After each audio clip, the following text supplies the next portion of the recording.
Hi, I'm Colonel Steve Messenger, Garrison Commander Fort McCoy, Wisconsin, and welcome to the Behind the Series Leadership Podcast here at the Triad. We have one special day here. Mr. Stephen Austin is the Assistant Chief of the Army Reserve since 2015, retired Army officer, West Point grad, 3 master's degrees. Sir, you're just collecting them, it seems like, at this point. Serving at the senior levels of the military as a civilian SES for 2 decades. And in this capacity, overseeing the Army Reserve, a champion of Fort McCoy, as I've learned today as we walked around. His bio is in the notes. I encourage you to read it. But, sir, welcome to the show. Oh, I appreciate it. We've been walking around all day. It's been great. So, sir, you've been serving for 40 years here and there. Why do you continue to serve after all this time between military and civilian service? Well, the main thing I would say is all of you got to have a purpose in life. So one of my purposes is family, and we'll hear more about that, and you all have multiple families. But the other purpose is the Army and defending the nation, supporting the nation, doing all that. So that's why I'm still here, because it gives me a purpose in life. Yeah, no, that's great to hear. We just talked a little bit walking in here about everyone retires someday, and what do you do after military retirement, and how do you continue to serve? Yeah. And you've been doing it well. Thank you, sir. So as we've been talking to various people today, you've been talking about you have many middle names. What a cool narrative. Could you elaborate on that just a little? Yeah, so when I say we all, and not just me, but we all have middle names, I mean those things that you have to focus on, that you have to do repetitively. So I will give you a couple of examples. One of my middle names is balance. We all got to maintain a balance. And for instance, with me, with Steve's earlier question, the balance between the Army and your personal life, and family, if you will, and friends and all of that stuff. So, and balance just across the board. So another middle name, based upon being a former OC at the NTC, an observer controller, so you're talking to Sidewinder 02 Ancient, is AAR. So for most things we do, if it's an event, something of significance, we ought to be doing an AER after each one of those things and we have a tendency to focus on what we need to improve. But I learned, again, at the NTC, it's 3 improves and 3 sustains. So the improves, the Army focuses on improves. What did we screw up this time? What do we got to do better? But we also got to talk about improves, or sustains, sorry. So what did we do that was right this time? And we need to keep doing it. So sustains and improves. And I have a lot of another middle name might be resources, so we all have good ideas. We all, want to do this, want to do that, but what are the resources? What are the required resources to execute that? And particularly in the Army and, with the post commander here, there's a lot of good ideas out there, but what kind of resources do we have to make them work? So as we've been driving around, I've been thinking about what is my middle name. We started talking about this early, and I think you're right, there's a ton of them, but I was thinking relationships. Oh. And what I've seen from you, we just talked about this, is you are so good at meeting people, memorizing their name, connecting with them on a personal level, and being genuine. And I see that. So I like to say that myself. My middle name, if I thought about it, would be relationships, and I see that in you really well, sir. So you also talked about 2 things that you really value. You alluded to family as one in the beginning. Can you talk about those 2 things? So the 2 things that are most important to me are family, and when I say that, I mean multiple families, and the other one is character, what I would call character. Families, we all have our nuclear family, the immediate family, father, mother, brother, sister, son, daughter, niece, nephew, et cetera, but we all also have multiple families. So I've been here with the Fort McCoy family all day, and it is a family, and I have families, my West Point class, units that people have been in the past, current units, So with the families, the two things is we take care of each other, and the other thing, but going the other way, we maintain our standards. So, if somebody's not doing what is good for the family, then you need to make corrections. And character is what I would call it's, how you do things. It's your reputation is a piece of that. If you say you're going to do something, do it. But on the flip side, if you can't do it, you got to be honest and say you can't do it, because lots of times we have a problem with that. And another thing might be, the cadet motto that I learned, as Steve said, a long time ago: a cadet does not lie, cheat, steal, or tolerate those that do. So all of that, lends to your character. And I got news for you. If you lose, your character goes downhill, it is harder than hell to get it back. So we have to maintain our character. Yeah, it is hard to create and easy to lose. I totally agree. Yep. I love these podcasts because, I don't just ask questions. I take notes as we go. I learn stuff, and I'm certainly going to show this part to my kids when I get home and they listen to it. So, as you know, garrisons are mainly comprised of civilian employees. What made you decide to join the civilian service after your military service? Well, good question. So I spent 27 years active. I will admit that, I was full-time the whole time. The TPUs and the Army Reserve part-time soldiers, I have huge respect for. They balance their day job in the civilian sector, the Army job, and family requirements. I would have failed at that. So after doing the Army, I went in the private sector for a year and, actually was a contractor. So I had a contractor badge, for the Pentagon. But, I figured, well, I retired as a colonel. I didn't make general officer. So, okay, let's try out, see what if it's possible to become a senior executive in SCS. So, and I will admit, I made a lot of applications and actually had a lot of interviews and stuff, and they, it took a while. But eventually, my first job was in NOAA, the National Oceanic and Atmospheric Administration, as a senior executive there, and it's a broadening. And that's part of it is, as a civilian, for all the civilians out there, I'm looking for a breadth of experience. I'm not somebody that's been, in a stovepipe their whole career, is not as desirable as somebody that has a wide breadth of experience. But the other thing, of course, is manner of performance. I don't care if you have a breadth of experience. If you can't do it very well, we don't want you. So that's, the other thing I would say is, I'm one of those people. There are people that they plan their whole career out. With me, I come to the fork in the road and you make a decision one way or the other, and then you go from there. I heard a couple of middle names there for you: persistence in applying to all these positions and flexibility in your career.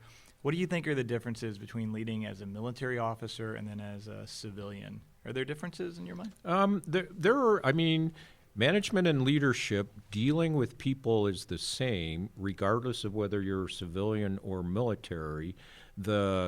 On the military side, soldiers are used to a hierarchy, and if you're a civilian and you got civilian clothes on, you don't have a rank on. A lot of people don't know, how to deal with that. So that's part of it. I don't get excited about that. But I would say leadership and management, whether it's in uniform or out, is pretty similar. Okay. What have you enjoyed most about working in the military as a civilian? Well, I don't have to take the APFT or the ACFT now. So, yeah, all of that is not a requirement. You hit it, Steve. It's relationships, and it's continuing to relate and be with people and communicate. And again, what's the overall mission, and are we accomplishing the mission? I don't care if you're a civilian or a soldier, that's the bottom line. Yeah. What do you say to civilians that are seeking to move up in their civilian career, be it a GS-5 or a GS-15 to SES? How do you talk about promotion in the civilian sector? Well, so number one is manner of performance. So I don't care where you are, you have to do, as great a job as you can. You have to give 110%.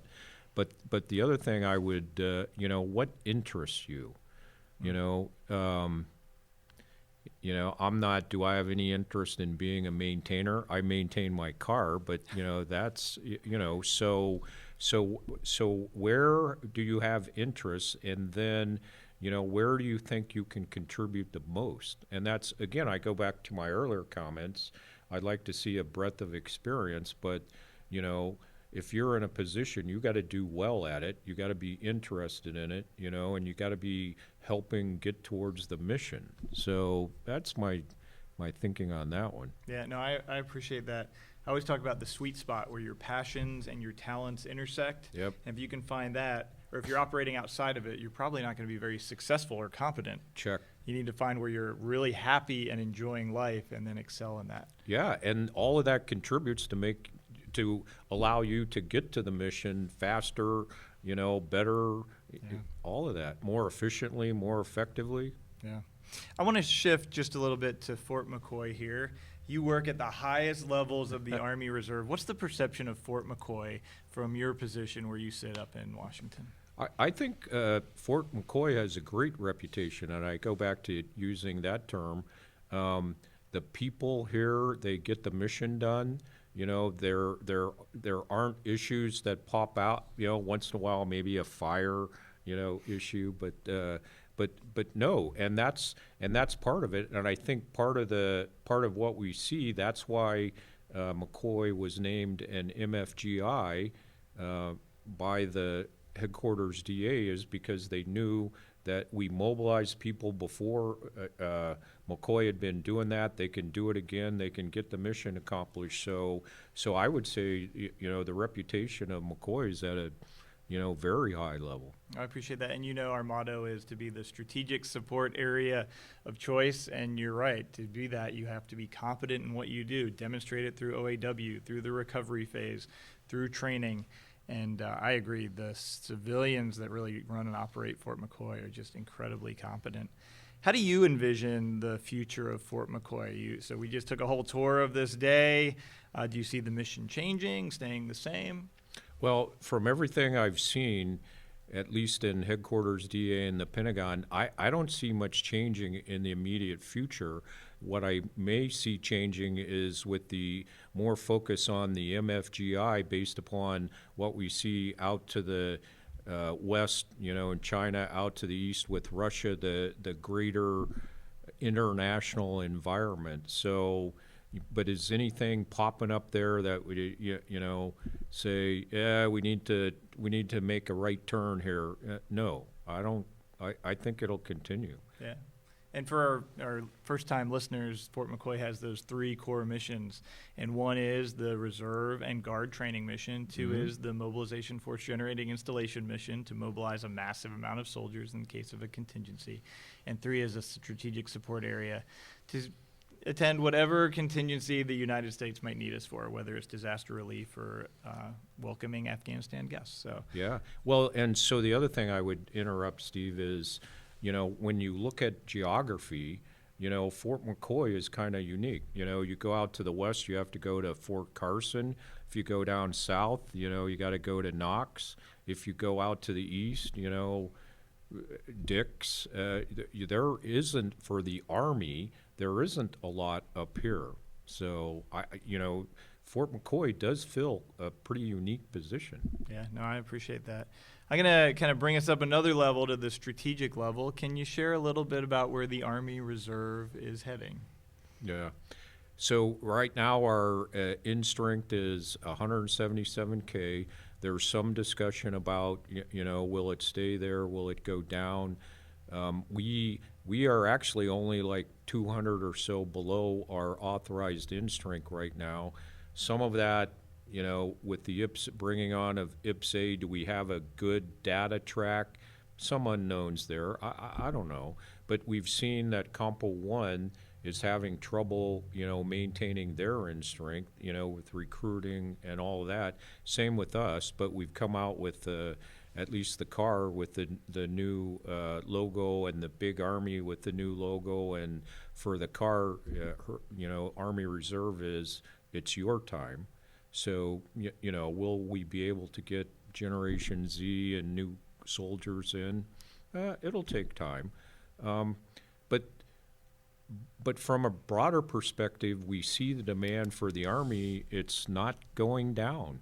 And, a lot of it's unplanned on the border right now in big Army. And, Army Reserve plugs in, but even like in Europe right now with the support for the Ukrainians and the Russia-Ukraine fight, there's a lot of Compo 1 over there, but there is Compo 2.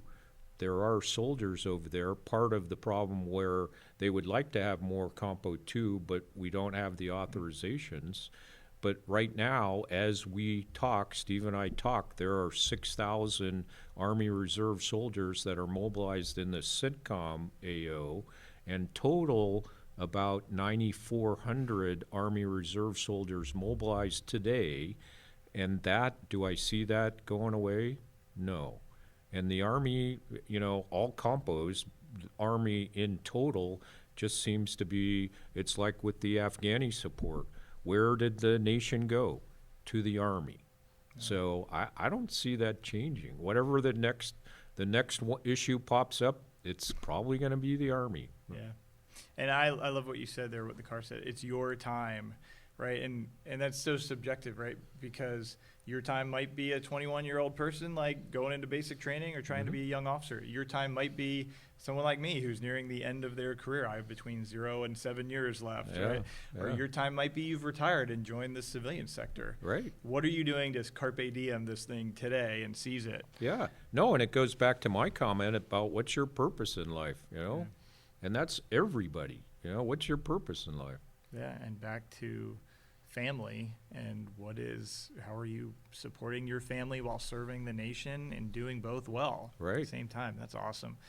Of course, the Army is modernizing here. It's one of our priorities, and we look to the future of MDO, multi-domain operations 2030, 2040. How do you see the Army Reserve modernizing along with the active duty Army? Well, so one point with the modernization, I don't care what platform it is, rockets, there's always going to be a need for sustainment and enablers. So that's not going away. But one of the things we are looking at is and it's happening now, is cyber.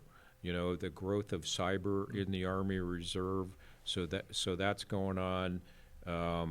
We're looking at other capabilities, enabling capabilities that are popping up that, probably will end up in the Army Reserve.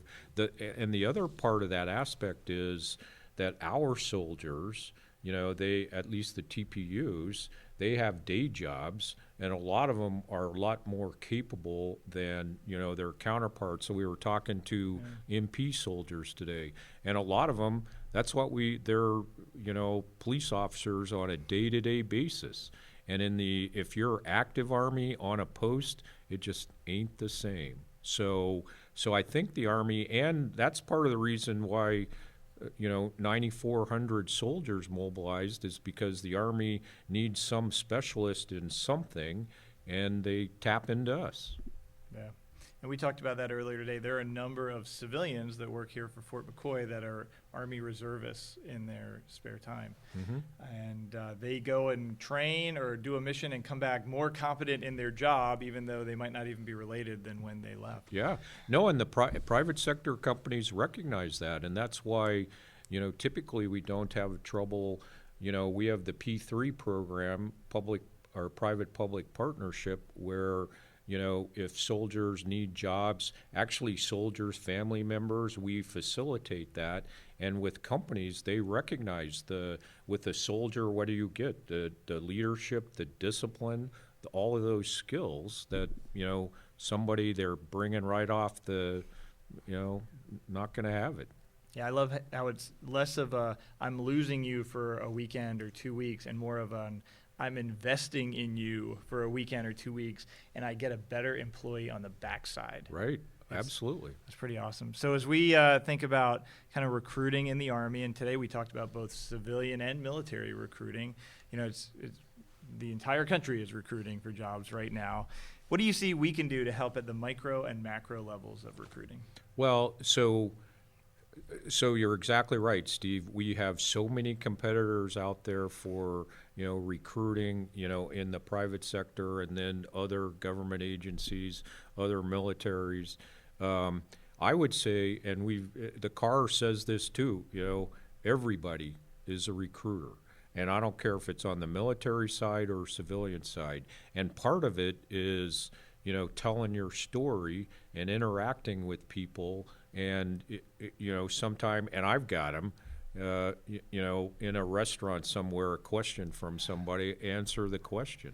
And I have, at least I was sitting in a restaurant in Northern Virginia, and he just graduated from James Madison University, and he wanted to go in the Army and was having trouble, with the recruiters because he has to go to OCS. So what did Steve Austin became a recruiter, and part of it is, I can kind of go to the top and facilitate that. But that's what I say, we tell our story and talk to people.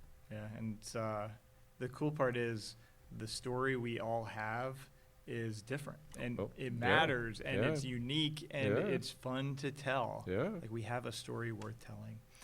So is there anything else as we wrap it up you'd like to share with the Fort McCoy workforce or surrounding community? Well, so one thing I would say is you're doing a wonderful job, a great job. Continue what you're doing. It's family, so take care of each other. You guys have a very high standard, so you maintain that standard, and things have a way of turning out. But you got to be honest, and I like Steve's comment. It's relationships, and the other thing is communicate. Communication. So we got to be talking to each other, and actually the post commander was talking to the NCO Academy today, and some ideas back and forth, and that's what we do. And not just, at Fort McCoy, but, are there best practices other places? We talk to each other and figure that out. Yeah. Sir, this has been great. Thank you for taking some time to talk to us. Any final comments before we wrap it up? No, it's my pleasure. Again, family and character. And you guys, you're doing a great job. Just keep it up. This has been great. As I've seen you just interact with the workforce today, and I kind of mentioned it in the car, it's cool to see leaders where you have a great message to tell, but then you go out and speak to people individually or in groups, and your words match your actions. And it was cool to watch you today, sir. Thank you for coming out and recognizing the people of Fort McCoy. It's been a blast. We hope everyone listening will join us next time on our Behind the Triad Leadership Podcast. Appreciate you tuning in. Thanks.